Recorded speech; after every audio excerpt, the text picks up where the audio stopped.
Salut à tous. Salut à tous. Pour commencer, merci à Nicolas pour ton soutien via PayPal. Merci beaucoup. Bivouac de ville, ça se passe comme ça.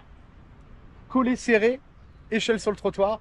C'est aussi ça le voyage. Dans cette vidéo, révision du petit moteur. Ah, je vous ai même pas dit dans la vidéo d'avant, vous l'avez vu du coup, j'ai acheté un petit moteur Yamaha hors bord. Pour le bateau. Donc, révision du petit moteur. Ensuite, on part voir les choulpas. C'est quoi les choulpas? C'est des tombes anciennes qui datent de l'époque Inca et même avant. Ensuite, on part voir une forêt de pierres. Ah ouais, c'était sympa ça. Toujours avec Bruce Expédition. Salut, salut à Roger Nelly. Et on finit par se diriger vers des thermes. Vous verrez que l'accès, c'était un peu compliqué en camion. Mais ça l'a fait. Voilà, donc on arrive au terme et on rejoint la ville d'Arequipa. Mais avant tout ça, on profite quand même des termes pour se faire bouffer par les Sandfly. C'est ça. Alors bonne vidéo. À bientôt. À bientôt. Salut, salut et bisous, bisous, comme dirait Valent. Ciao. Bienvenue sur la chaîne XCG Family, où vous pourrez suivre notre aventure.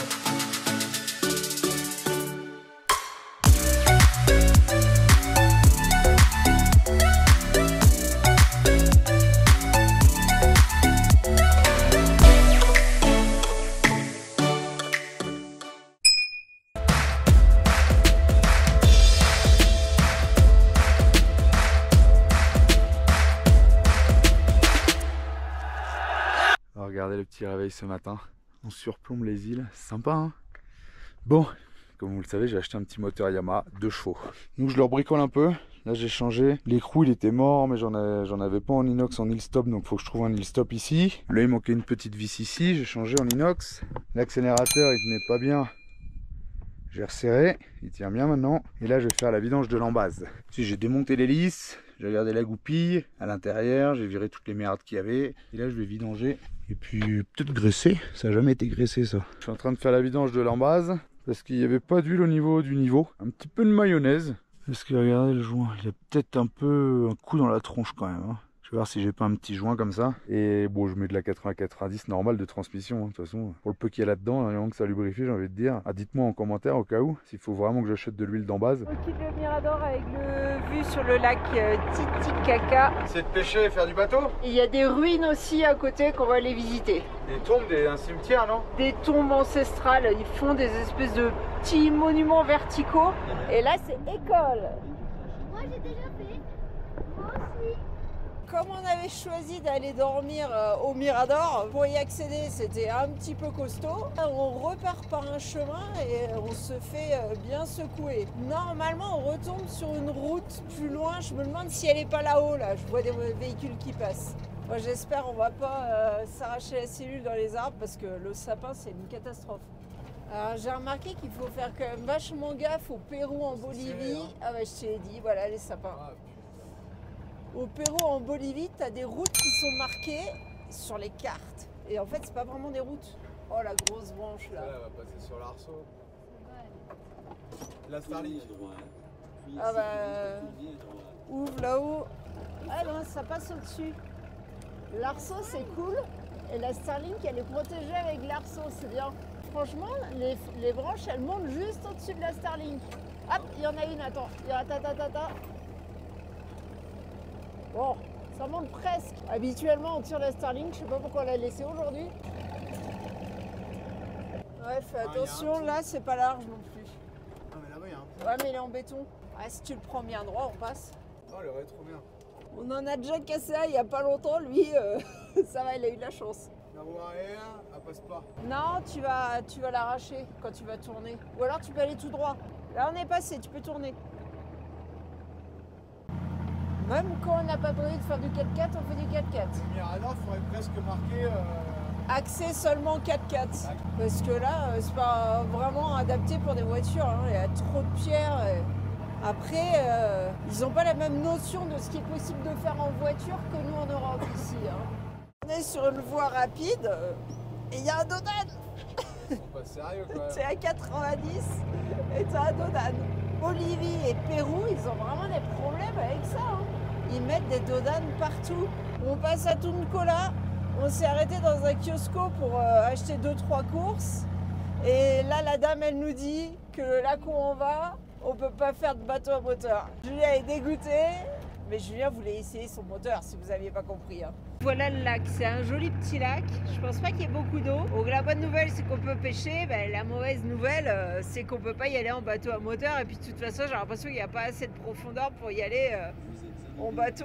Ils nous ont trouvé un petit coin, grosse expédition. Et alors là-haut, sur la colline en face, eh ben, c'est les ruines qui sont à visiter. On vient de rentrer dans le petit village là, du coup ça nous a coûté 8 € à 5, 8,60 €. Normalement c'est 2 sols par enfant, mais je sais pas pourquoi, nous avec les 3 enfants on a payé 5 sols. Les adultes 15 sols.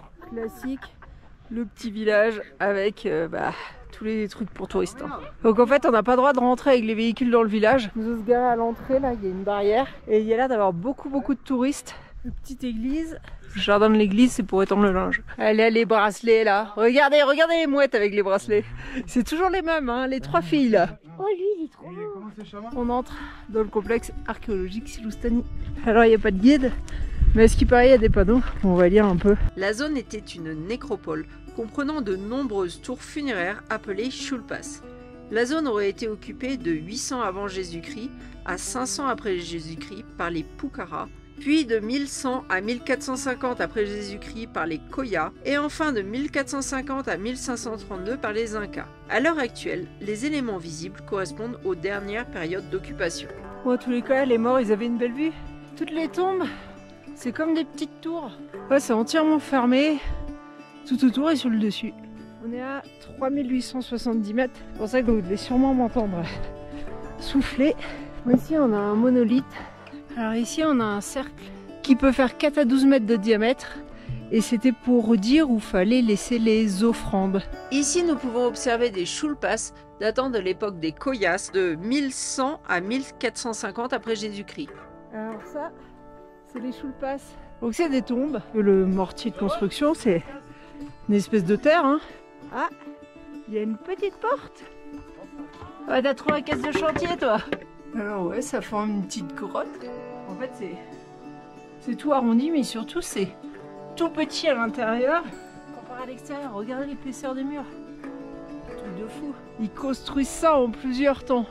D'abord, ils font un premier mur qui fait cette espèce de petite voûte. Et ensuite, autour, ils construisent un deuxième mur avec des joints d'argile marron. Et alors, ce qu'on voit pas, parce que c'est parti avec l'érosion et le temps, c'est qu'au final, ils recouvrent le tout d'argile blanche. Et l'argile blanche, là, c'est parti avec le vent et la pluie. Mais je pense que ça a dû être rénové, parce que je suis super étonnée que ça reste comme ça en état. A priori, ils construisent sur de la roche. Donc là, en dessous, c'est de la roche dure. D'ailleurs, on voit, il y a des affleurements de roches un peu partout. Donc déjà, c'était stable. Ici, visiblement, la conservation, c'est moins bien faite. Du coup, ils ont mis des planches pour empêcher les tombes de s'ouvrir. Un colon espagnol disait que les Indiens désenterraient leurs morts des églises ou cimetières pour les enterrer dans des temples, des plaines, des collines, dans d'anciennes tombes ou à la maison pour leur donner à boire et à manger. Eux aussi buvaient, dansaient et chantaient. Parce que c'était leur tradition à eux, sauf que à cette époque-là, il y avait les Espagnols et on leur imposait la religion chrétienne. Je pense que les autres Shulpas, ils ont dû être rénovés parce que ceux-là, on voit qu'ils avaient aussi du joint, mais là, ça se détruit tout seul. Ici, la chronologie des Shulpas de 1100 après Jésus-Christ jusqu'à la fin de la période Inca, environ vers 1550. Ici, des Shulpas de la période Inca couvertes d'argile blanche. Voici leur état avant rénovation. Les os de 15 personnes d'âge et de sexe différents ont été retrouvés dans ces Shulpas, accompagnés d'offrandes. Selon des sources historiques, les os correspondraient à un seigneur entouré de ses serviteurs sacrifiés. Alors ici, on voit une Shulpas qui n'a pas du tout été rénovée, mais on voit quand même que les blocs ont été taillés. Donc il doit aussi être de la période Inca probablement. Ce qui est fou, c'est comment ils réussissent à couper des pierres de cette taille-là droit et à les empiler pour que ça jointe parfaitement. Les Incas n'avaient pas d'outils métalliques.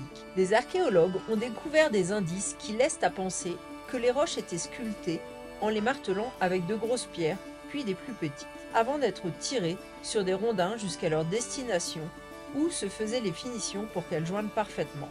Des mois pouvaient être consacrés à la taille d'une seule pierre. En 1971, à une vingtaine de mètres de cette chulpa, 1280 objets, dont 501 en or, avec un poids de 3782 grammes, ont été découverts enterrés à 70 cm sous terre au milieu des blocs. Les objets étaient mélangés dans une couche de terre et pierre brute. Les objets en or présentaient différentes formes et avaient été confectionnés selon différentes techniques. C'est bizarre. Les pierres, elles sont en creux. J'en ai vu d'autres là-haut qui étaient en creux aussi. C'est hyper impressionnant. Vous vous rendez compte? Je sais même pas si maintenant on arrive à faire argenter des pierres comme ça, en les coupant à la machine quoi, à la main. Je sais pas s'il y a des tailleurs de pierre qui écoutent. C'est impressionnant quand même. Ça fait au moins 1,50 m d'épaisseur. Et regardez, comme je vous disais, elles ont des creux entre elles les pierres. C'est bizarre. Par contre à l'extérieur, elles sont parfaitement jointées. Alors c'est la Chulpas Largato. La tour a une base d'un peu plus de 7 mètres de diamètre et augmente graduellement jusqu'à son sommet à une hauteur de 12,20 mètres. La chulpa est couverte de pierres taillées en rayon sur la base d'une pierre cylindrique posée sur un remblai de pierre aiguë. Les défauts des pierres étaient corrigés par des petites pierres à la façon de patch. Les creux dans les faces latérales des pierres étaient comblés par de l'argile pour permettre un meilleur maintien des blocs entre eux sans que ça soit visible de l'extérieur. Alors il y en a qui disent que si elle est cassée comme ça, c'est à cause d'un tremblement de terre. Il y en a d'autres qui disent qu'elle n'a jamais été terminée. Bon, on le saura jamais, je pense. Cette chulpa est la mieux conservée du site. Elle a un diamètre de 5,50 m et une hauteur de 8,60 m. L'entrée fait 50 cm par 50 cm, permettant à peine de passer en rampant. Les bosses de pierre ornant certains blocs servaient pour leur transport.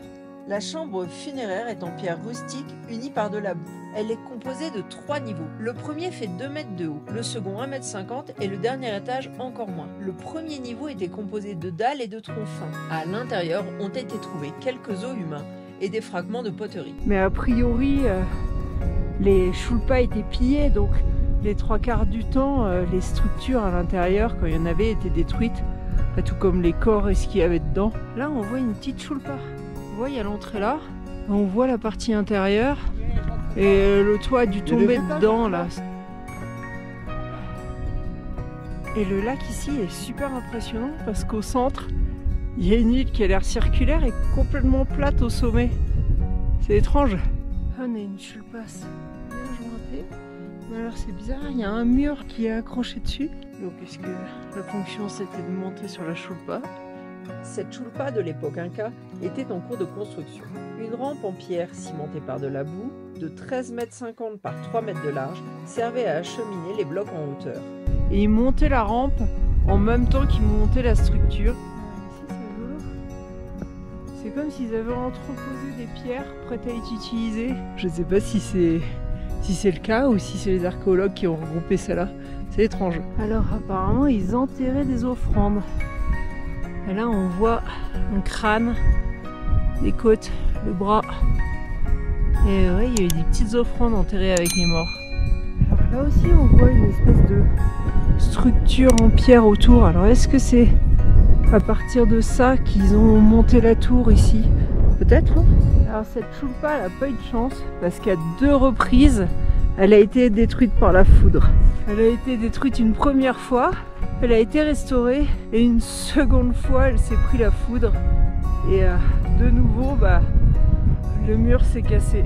Pour éviter les enterrements en chulpa, en 1574, une ordonnance espagnole stipula que les juges de district imposent que les chulpas soient détruites et que les os soient jetés dans une fosse commune. On voit bien que les chulpas de l'époque Inca avaient donc une structure externe avec des blocs taillés et une structure interne en forme de dôme. Bon voilà, je pense être arrivé à la fin du tour des chulpas. Il y en a énormément, je sais pas combien il y en a mais je pense qu'il y en a plus que 100. J'espère que mes explications vous auront plu et maintenant je vais aller retrouver les autres parce que une fois que le soleil est tombé il fait excessivement froid. Ah, il en reste une chose à voir. Si je le trouve je vous le montre. Ici cette représentation que j'espère que vous voyez bien parce qu'il commence vraiment à faire sombre, ça serait une représentation de serpent qui date de la fin de la période Inca, donc vers les 1500 après Jésus-Christ. Bon quand tu te gèles, tu finis dans un café hein. T'achètes pas de café. Non, j'ai voulu prendre un café, je lui ai dit oh tu vas te le faire au camion hein. Roger il était chaud pour essayer le café classique et le café exotique. Sauf que le paquet c'est 350 sols, 86 €. Et celui-là c'est un peu moins de 10 € le paquet. C'est parti ce matin, école en camion. On a 134 km à faire, on est toujours à 3840 mètres d'altitude. Du coup on est pas retourné dans le petit coin sauvage. On a dormi là sur le parking tranquille. C'est marrant parce que quand on est en Argentine, quand on est à 4000 par exemple, c'est désertique. Et en fait depuis qu'on est en Bolivie, Pérou, on est toujours en altitude depuis plus de 6 mois. Et là à 4000 il y a des villages, des arbres à 4000. Ouais non mais c'est impressionnant. Et on va aller en bord de mer, donc on va redescendre à 0. Et ça va nous faire bizarre peut-être là. Est-ce que les globules rouges ils auront fait quelque chose? On arrive à un péage apparemment. 7,70. 2 €. Allez, on est à 4400 mètres d'altitude, on vient de passer le col, on redescend. C'est ça qui est assez pénible, c'est que d'un point à un autre, il faut toujours monter avant de redescendre. Au Pérou, il y a des routes qui sont bien marquées sur les cartes, je crois que je l'ai déjà dit. Mais quand vous y arrivez, c'est plus tout à fait la même chose en fait. Tu sais plus trop où rouler. Tu te retrouves dans des zones où tu improvises un peu. Il y en a, ils passent à gauche, d'autres à droite. On est à 4500 mètres d'altitude. Et notre objectif pour manger ce midi, c'est d'aller à une forêt d'arbres en pierre. C'est une formation qui s'est formée naturellement par l'érosion, avec le vent, la pluie. C'est assez bizarre parce que c'est tout désertique, mais il y a plein de passages d'eau. Heureusement, ça se tient bien, les petites rivières. Toutes les formations, elles sont là, sur la montagne. Ça prend des formes assez étranges. Regardez, c'est joli, hein? Petite promenade à travers les arbres de pierre. À 4500 mètres. Mais si on y va tranquillement, ça le fait. Faut ralentir la cadence, hein, sinon tu craches tes poumons. Ouais, tu reviens. Oui. Ah bah eux, ils jouent au foot à 4005, ils sont au taquet. Hein. Bon, on est déjà un peu essoufflé, mais c'est super joli. Quand on croit être arrivé au sommet, il y a encore un autre sommet. Il faut qu'on arrive à passer de l'autre côté quand même. Pourquoi tout le monde est assis? Mort. Tu m'étonnes. C'est un peu lunaire ici quand même. Oh, moi je suis en train de faire de l'escalade là. Tout le monde dit que je vais tomber, mais je vais pas tomber. Non, récupère la GoPro, Alicia. Comme ça, si tu tombes, tu te tues, mais pas la GoPro. C'est trop facile, je vois pas pourquoi je stresse. Ou... Est-ce que papa il monte? Si. C'est de la merde, c'est bon. 90 balles de merde. On va y arriver en haut.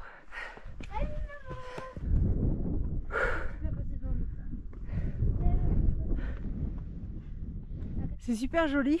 En haut, il y a un plateau. Je voulais voir si ça continuait de l'autre côté. Et bien de l'autre côté du plateau, on n'a pas trop les mêmes formations. Moi, je vais essayer de retrouver les autres, c'est à quoi se perdre. Je vais vous présenter ma maison. Ici, c'est un endroit d'escalade. Tu peux par là quand on a marre. Ici, piscine. Et aussi jacuzzi. Il y a les boutons. Et il y a le trône. Là, c'est ton fauteuil de roi. Le roi scorpion. Pour le retour, visiblement, c'est plutôt un chemin de contournement. Je crois que l'escalade à 4005, ils sont pas chauds. Si, moi. Oui, toi, toujours. Regardez celui-là, on dirait une tête de Triceratops. Regardez là, on dirait une tête. Avec un casque, un œil, le nez et la bouche ouverte. C'est chiant. On te laisse là? Ouais. Ça y est, on a réussi à descendre sans encombre. Tout le monde est entier.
direction d'une terme, je vois qu'il y a un contrôle de police, là il nous reste 80 km.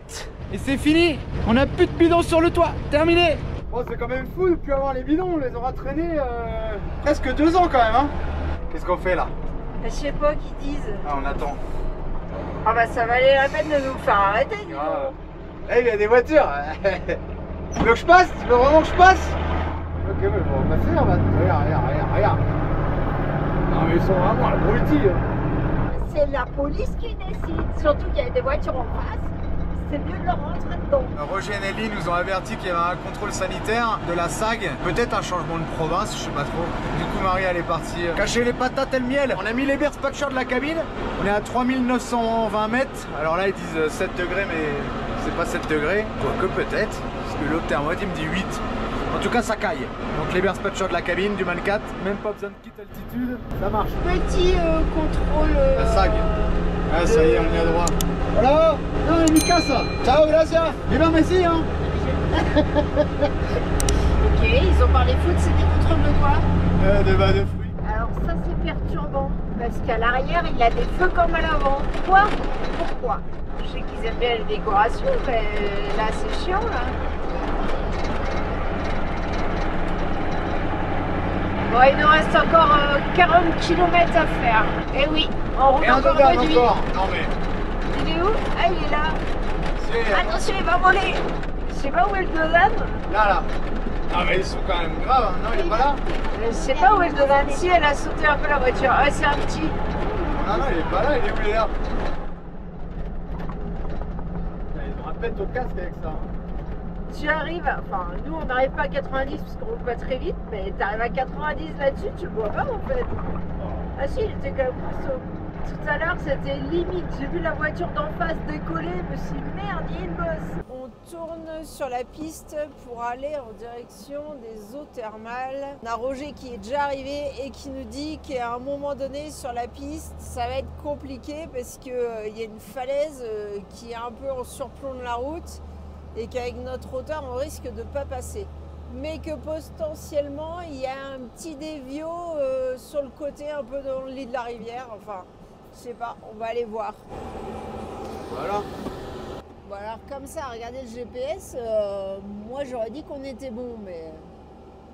Ouais, c'était peut-être un poil plus loin. Là, oui, il y a une route en fait. En fait, c'était là la route, on l'avait pas vue. En tous les cas, pour le moment, la piste, elle est super large.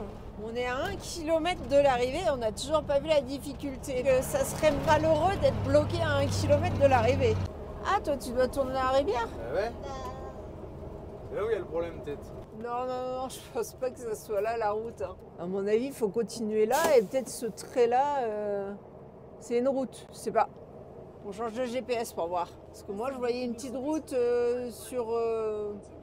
Ouais, il faut tomber là. Sur Google. Si on passe le prochain trait noir à gauche, c'est que c'est pas là. Ah, a priori, il fallait bien passer par la rivière.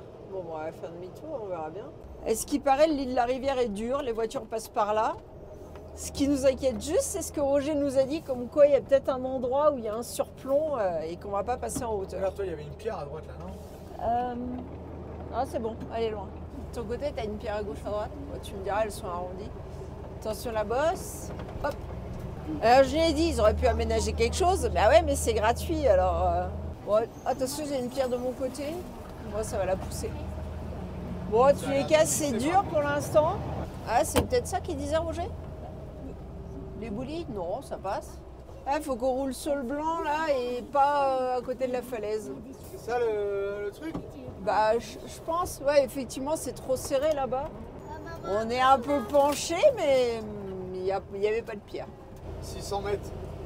Ça serait malheureux de ne pas arriver à 600 mètres près, mais ça ne serait pas la première fois que ça nous arrive. En tout cas, il n'y a pas de vide à droite et à gauche. Déjà, ça, c'est déjà pas mal. Ah, c'est là peut-être le dévio, regarde à gauche. Ouais, on va prendre là. Effectivement, la falaise, là, elle est en débord. Ouais, vous voyez peut-être pas, mais ouais, la falaise, elle déborde. Je sais pas où on va par là. Là, on est plus sur la carte, de toute façon. On n'est plus sur la carte, mais on est sur une piste qui va dans la bonne direction. Donc on verra bien. Il ne reste plus que 400 mètres. Ah bah si on retombe sur la rivière, c'est mieux là. Là, on voit le dévio tout droit, ça doit être ça. Bon, d'habitude, je vous accroche, mais là, je vais vous tenir la main pour que vous vous rendiez peut-être compte de comment ça bouge dans le camion. Bien avoir des bons phares quand même. Hein. C'est pas mal. Ouais, mais bon, idéalement, c'est aussi bien de pas y aller la nuit, quoi. Tu sais, regarde, il y a une lampe. Ouais, effectivement, c'est peut-être Roger. Ah ben... Ah, quand il pleut, c'est mort. Hein. Bah, de toute façon, ouais, t'es dans la rivière, donc forcément, si la rivière monte, ça devient un peu plus compliqué. Est-ce que c'est Roger ou un Péruvien? Bah, est-ce qu'il paraît, il y a des Péruviens en voiture dans la rivière. Alors, ah, c'est Roger. Il a dû trouver un coin un peu plus loin. On va galérer à tourner. Là, faut qu'on tourne là. Bah ouais. On va essayer. Regarde ton côté, Marie. Bah, il y a des pierres, mais elles sont rondes. Attention, la pierre derrière. Bah, c'est bon, on l'a enterrée. Hop, t'es sur la pierre derrière. Hop, c'est bon. Par contre, est-ce qu'ici, on va tourner là, on est dans les pierres, recule. Tu vas péter un pneu. On est en train de pousser les pierres là avec la roue. Hein. On a quoi? Ah oui, j'avais pas vu, toi t'as des pierres de ton côté aussi? Ah oui, moi je suis là. Ah mais regarde la pierre qu'il y a devant nous là, ça va pas le faire. Ben non, elle passe pas celle-là, elle est énorme. Regarde, elle passe là. Ah si, elle passe, c'est bon. Bon, voilà, on est arrivé, mais où est l'eau? On va galérer à repartir le petit virage. C'est la première fois en 5 ans que ça le fait. Le bac de vaisselle. Comment on appelle ça? Un égouttoir, voilà. La table, elle est descendue toute seule et tout s'est cassé la figure. Et le placard d'école, il s'est ouvert pour la... Bah, elle est peut-être... C'est pas la première fois, ça arrive Non, régulièrement. que les choses tombent, ça arrive, allez, 10 fois dans l'année. Parce que quand je les mets comme ça tombe pas, mais là, je les avais posés au-dessus. Alors là, il y a des gens. Ouais, ça sent. L'eau est pas chaude, mais pourquoi pas y aller après manger, on verra. Déjà, on va se prendre un petit apéro avec Roger Nelly. Merci, ma petite. Ma chiotte mère. Elle a posé ses affaires, elle est partie. Ah bah je me doute bien hein, que Manon a fait rien. Ça va pas changer. Hein. Heureusement que t'es là, hein, ma chiotte mère. Et moi, je sais pas quoi. Toi, tu fais rien non plus. Il y a qu'Alicia qui bosse ici et papa. Attention. Waouh.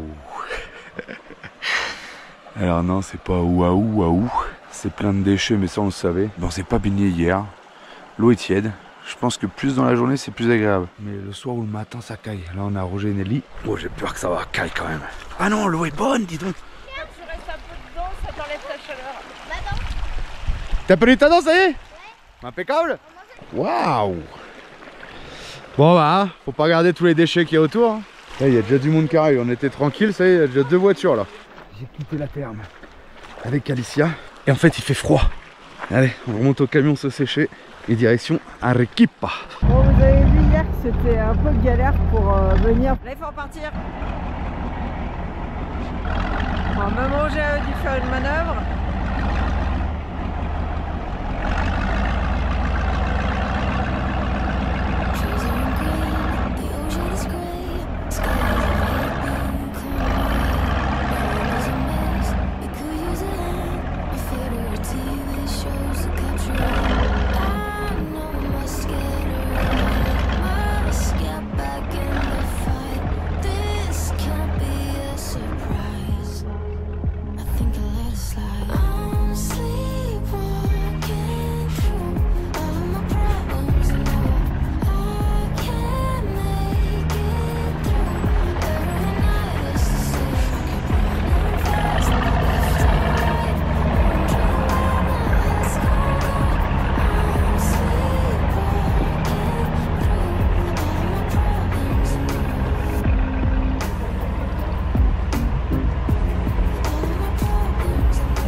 Surprise. I think I let it slide. I'm sleepwalking.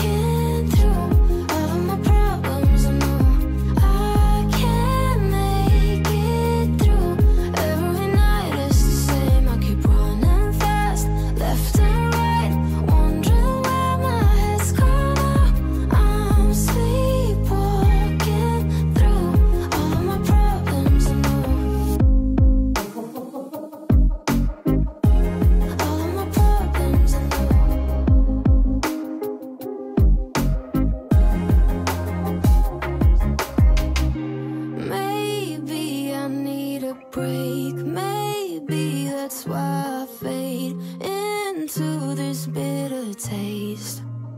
I think I'll let it be. En attendant la prochaine vidéo, vous pouvez aussi nous suivre sur Instagram et Facebook.